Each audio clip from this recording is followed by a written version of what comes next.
Welcome to the Tech Egg. Don't get scrambled. Enjoy the video. You're starting the transfer now. Enable Wi-Fi and Bluetooth on both devices so they can discover each other.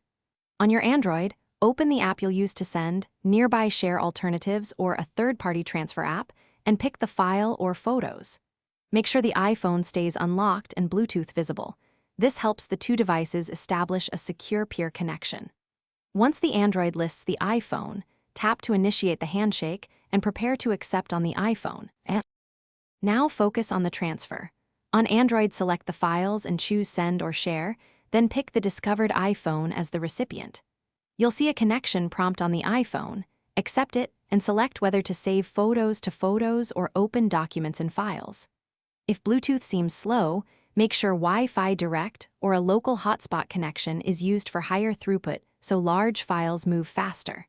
Once you confirm on both sides, the transfer proceeds automatically and you'll see progress indicators. Finish by confirming the files saved in Photos or Files on the iPhone. You should open a few to verify integrity.